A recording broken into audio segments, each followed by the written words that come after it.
Ah, on essaie un truc.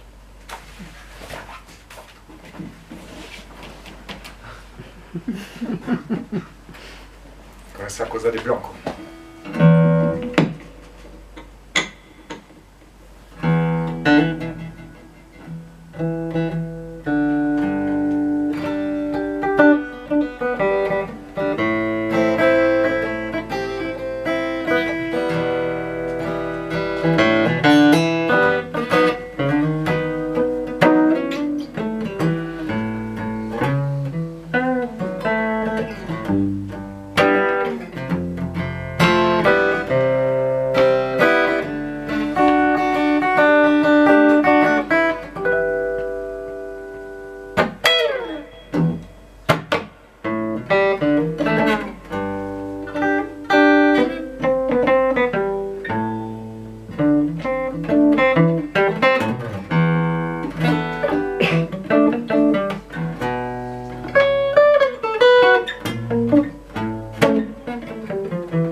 D'après Véronique, Jimi Hendrix n'a pas eu besoin d'apprendre à jouer de la guitare.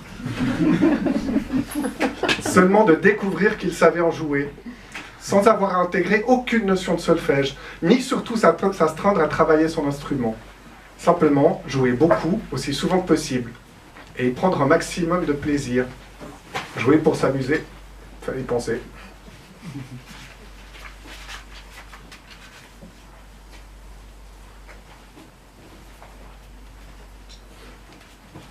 Avril 86, 12 ans. À perte de vue, la jungle immense, magnifique et luxuriante. Un enchevêtrement végétal d'une diversité stupéfiante.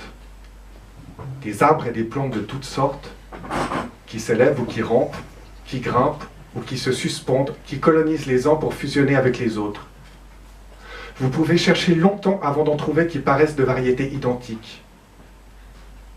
Au premier coup d'œil, la prédominance des verts et leur diversité font qu'on ne remarque pas les nombreuses touches d'autres couleurs, essentiellement, mais pas seulement, localisées dans la canopée.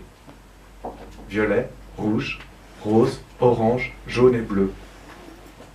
Difficile de prétendre distinguer si ce sont des fleurs, des oiseaux ou de gros papillons. Au loin, le terrain décline vers un vallon d'où s'exhale un peu de brume. En surplomb vers la droite, une cascade se jette dans un petit lac, entouré de gros rochers recouverts de mousse. Là encore, il faut être attentif pour s'apercevoir que les habitations nichent alentour. 5 ou 6, des maisons cachées ou plutôt insérées dans la végétation. D'une discrétion paradoxale compte tenu de leur allure futuriste. Constituées de formes géométriques épurées, des triangles et ou des rectangles allongés, astucieusement imbriqués, elles sont basses, blanches et striées de bandes bleu clair plus ou moins épaisses. Contrastant avec ces droites, les fenêtres sont de grands hublots circulaires. Un genre de croissant de lune y est enchâssé, donnant une impression de profondeur dans une perspective difficilement saisissable, faussée. Il est surprenant que ces structures s'intègrent et s'associent si bien à ce paradis végétal. On dirait ensuite Maya du futur, un futur idéal, pas du genre de celui qui s'annonce. Ce qui est étonnant, c'est que si on m'avait demandé mon avis, jamais je n'aurais laissé ça pousser ici. Alors que maintenant, je ne voudrais rien tant que vivre dans une de ces bicoques. Ce doit être hallucinant de prendre un bain dans la baignoire géante à bulles au milieu du salon en fumant un cipci et en écoutant la musique, tout en regardant les singes s'éclater dans les arbres par les grands hublots. C'est Sam qui a évoqué cette option.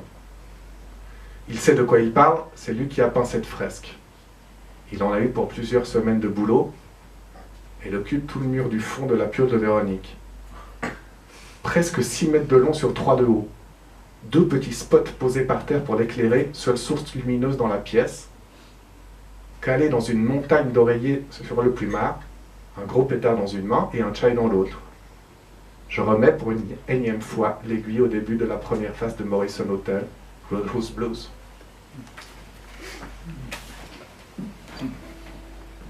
Je vais pas faire Roadhouse Blues, je sais pas faire Roadhouse Blues. Juste le début.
Ça va, les gens? Ouais. Tout bon, hein. On progresse. D'accord. C'est bien. In progress. Fusion. À l'enterrement de Véronique, j'ai entendu quelqu'un, un cousin, lâcher. Elle est morte sans déranger personne. Si tu sais pas quoi dire, dis rien. Elle est surtout morte sans se déranger elle-même, pendant son sommeil. Probablement d'un infarctus et ou d'une rupture d'anévrisme. Si vous claquez pas à l'hôpital, qu'on n'ait pas de raison de croire qu'on vous a assassiné, aucun semblant d'autopsie n'est effectué. En tout cas, Véronique n'avait pas prévu de passer à l'imparfait cette nuit-là. Sinon, présumant qu'elle ne les emporterait pas au paradis, elle se serait épargnée la peine de prérouler ses 2 pétards du matin, ceux qu'elle s'envoyait habituellement avant de sortir des plumes et qu'on a retrouvés à leur place, entre la télécommande de la télé sacrée et la lampe de chevet. Là encore, elle n'a pas dérogé à ses habitudes, elle s'est défoncée autant qu'elle le pouvait, sans rien lâcher, jusqu'à la fin. Sûre qu'elle s'est embarquée dans le grand tunnel aussi allumé que la lumière à l'autre bout. La fusion a dû être majestueuse. à moins que ne soit prévue une étape, un genre de cellule de dégrisement, à l'attention de ceux qui seraient trop exposés pour s'apercevoir qu'ils sont en train de vivre un truc inhabituel.